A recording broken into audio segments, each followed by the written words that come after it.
Hey YouTube, Peterbilt Knife Guy. Today we're going to be taking a look at an Ontario Knife Company product. It is the one and only Rat 7, made in USA.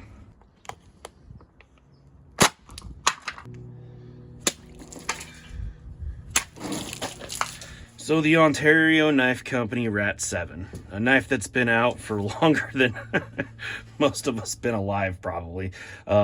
This one happens to be, I don't know, I know there was that whole Ontario got sold off to another knife manufacturer, or I don't even think they're a knife manufacturer, I think they're a knife distributor. So there's some weird things going on with Ontario right now, but you can still buy some of them, so who knows. I think you could still find this one online.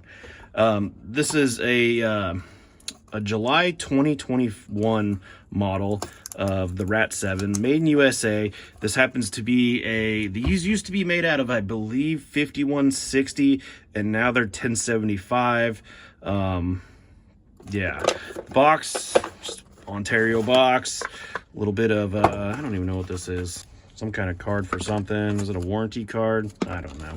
And a little knife holder thing and blah, blah, blah. We don't care about boxes. But I kept that one because I figured I'd be doing a freaking review on this. Now, all Ontarios almost always just come with the most terrible sheath system. This thing it's a molly back. I mean, I guess if you're gonna run this on your on a backpack or something, it'd be cool. They rattle, they make a bunch of noise. I mean, they're extremely functional. You can run a belt through here. And I do like that it would run it low, but I imagine this would just pound against your leg. And then if you have to tie off a lanyard on there around your leg, that's just gonna be more uncomfortable. That's just my opinion. I mean, functional, but just terrible. And then it's got this little strap down here. Both these straps just want to get cut by this thing, but it is what it is. We've all seen it. This knife has been around forever. But as to the knife, what do we have? New old stock, Rat 7.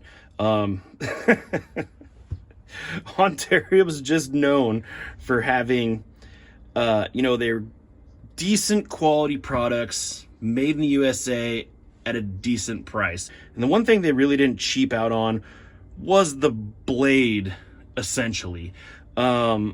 If you bought an Ontario Rat 7 or any of the Rat series, you could pretty much guarantee that you're gonna have a solid blade, but you're gonna have to do something with these handle scales, and you're gonna have to do something with that sheath, and more than likely, if you could cut anything other than butter out of the box, you were doing good. This particular knife came so damn dull that I could literally just run my hand across that edge and it would not cut me. It literally was a 45 degree 90 degree inclusive angle on there that wasn't even freaking sharp. It was terrible. So this particular one, since I had it for a while, I went ahead and I reprofiled it. I think I put somewhere around I would say 19-20 degree edge on here, and man, is it sharp. I've used it a whole bunch, so I mean, but it's just wicked sharp. Now, being 1075, not known for the best edge retention of steels, but this isn't a super slicer knife. This is a bruiser knife. This is something you're gonna go out and beat, just like ESEE products. Speaking of ESEE, for comparison purposes, here is the ESEE 6. Very similar. It's just a smaller, more refined version of this Rat 7. The blades, if you put handle to handle, the blades are pretty similar. You got a little less handle, but even the ESEE 6, I have extra large hands and it still leaves a very comfortable handle. This thing, it's like holding a shaped brick. It'll work, but man, one of the corners they cut was radiusing these micarta handles. Blade length, let's get some stupid specs out of the way. 7 inches. Cutting edge, you're looking at about 6 3/8. It's got a finger choil in there, which for my fat fingers don't do me no justice, because that's sharp right there, where on the ESEE at least it's better. I'm not a choil guy, but I do feel that ESEE did the choil better. I would have much preferred just the blade to come back and be able to get up close and use that instead of doing this. That's just me. Handle thickness on this guy, you're looking at 3/4 of an inch. Overall length, we all know these measurements. So much, this knife has been beaten to death. We're looking at 12 3/8 of an inch. Inner handle grip, looking at about 4 1/4. What's this ESEE here? You know, they're about the same, honestly. The grips are pretty much the same. It's just the radiusing is just so much better. These actually aren't ESEE grips. These are the Knife Connection scales, actually. So it is what it is. 3/16 inch stock. It's actually, yeah, it's right around 3/16. This one tapers towards the tip, where the ESEE keeps a more of a fuller thickness down here. This one kind of tapers off. So I don't know. It is what it is. Maybe that wouldn't be a better fighting knife if you were to do some minor upgrades. So yeah. But another great thing about this knife is the fact that you can get all kinds of upgrades. You can get into one for pretty cheap, and then, you know, build your own. You know, you can get your own scales, get your own sheath, and basically make a knife the way you want to make it, instead of how they send it to you for a reasonable price. And like I said, this thing came out of the box just absolutely stupid dull. The worst edge I've ever seen on any freaking knife. I don't even know how it got out the door. I mean, a knife at bare minimum is meant to cut, and this thing would probably get stuck up in air. But yeah. Anyways, that's the knife. Let's go beat on it a little bit. Now I know what you guys are all wondering. Am I gonna pound this thing through a nail today? No. I do not think this edge will hold up after what I did with that SE6. Speaking of which, that SE6 sharpened out just fine after going through a nail twice. So, you know, there's that. 1075 is supposed to be a tough steel, so let's see. This is a really crappy piece of wood, and it's the only one I have, so it's the one we're going to use. Even if it kills this blade today. Probably going to bend this knife, to be honest with you. Maybe it'll come back to true, but we'll find out.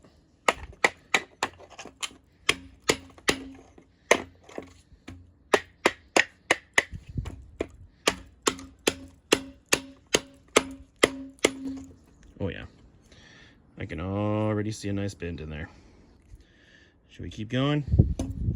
Let's keep going.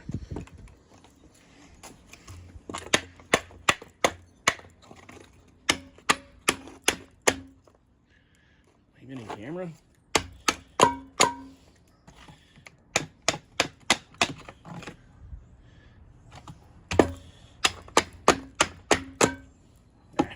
I'll finish it off camera.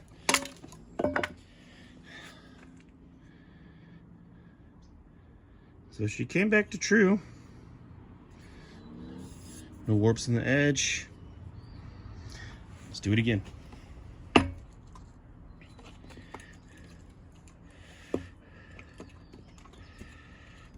Let's just get this natural break out of the way here.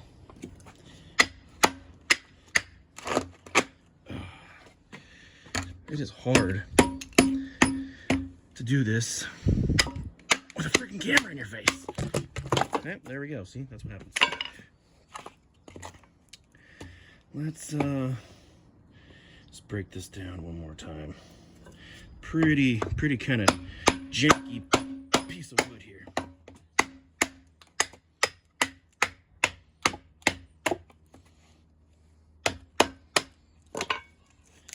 Just cutting it now. Yeah. Pretty strong. Not bad. Since this is a heavy-duty survival knife, you know, supposedly, this one's been beavered out a little bit, but let's try to cross baton this and hit that through this damn log and see what happens. I'm gonna pick up a warp on the edge. Is it gonna go through? Jesus.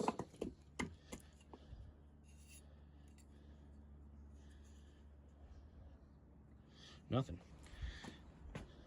Let's try the full width then, since took it like a champ.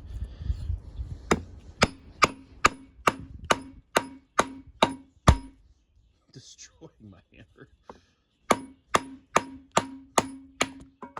Wow. That is actually impressive.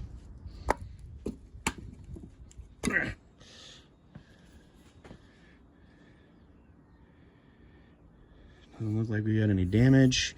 I'm pretty sure that edge is still fine because, oh yeah, still sharp. Sweet. What about some Firecraft? Let's knock this down. It's gonna be no problem for this knife now because it just went through that other one. But get some smaller pieces. I do not believe this thing's gonna strike a fire steel, but let's ooh, right through that knot. Let's get a smaller piece and see how terribly I can do feather sticking.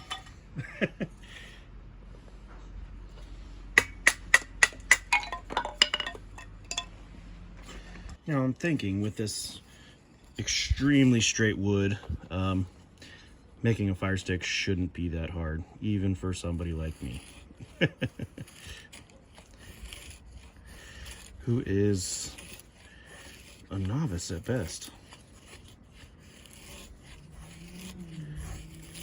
A little bit big on the feathers there, but it does doing curls pretty nice. A couple of them nice curls there.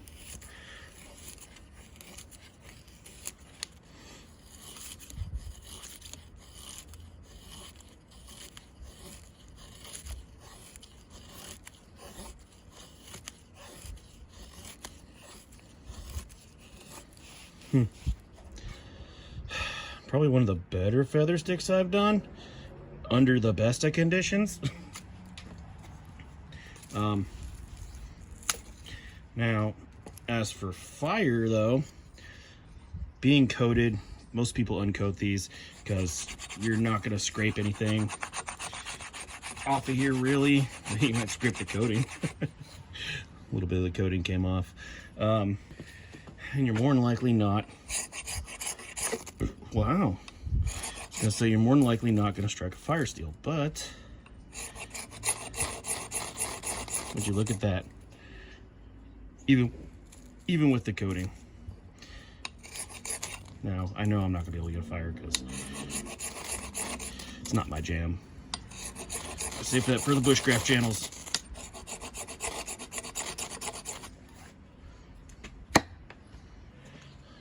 I do crackhead fires. There you go.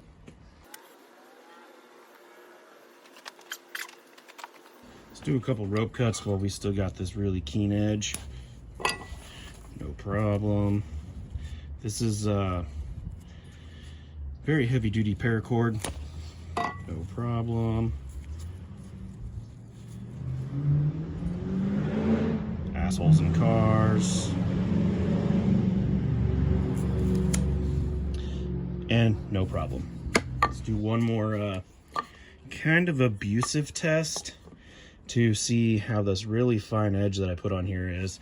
There's a couple knots in here. This is not really hardwood or hardwood at all, but I have had these knots put warps in these blades before, so let's just do a little bit of cross batoning through it, see if we can get any damage, and then check to see that real fine edge afterwards, if it's still there.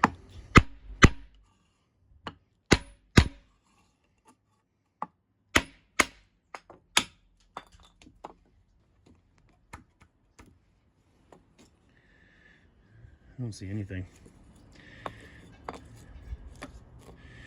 Try that knot right there.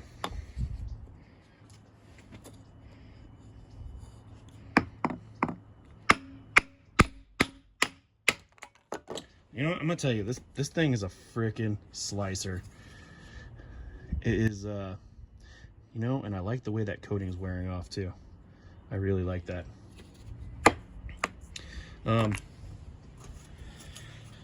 Toilet paper tube, let's see if it's lost that really fine edge. If it has, it's not gonna like this toilet paper tube at all. Oh, well, it grabbed a little bit, but didn't grab good. Let's see, right where we're using it. Okay. I am actually impressed. I am impressed. I put a pretty shallow mirrored edge on there, and it's held up quite well. Get a piece of paper. All right, not dirty, or I guess dirty.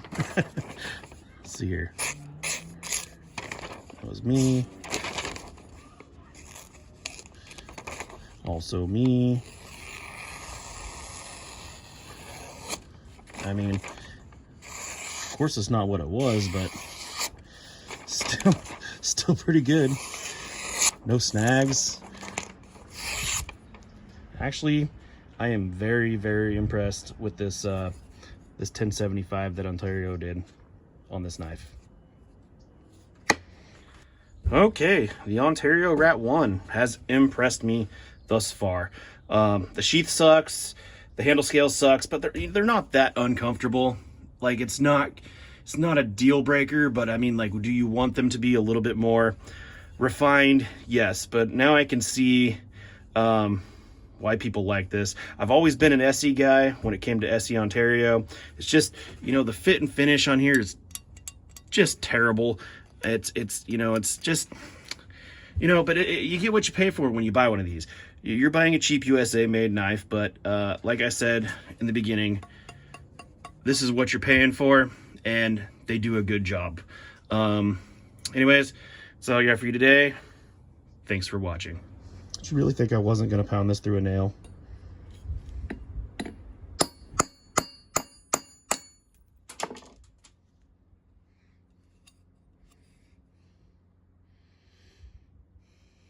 Very, very minimal damage considering the edge that I put on there. Good job, Ontario.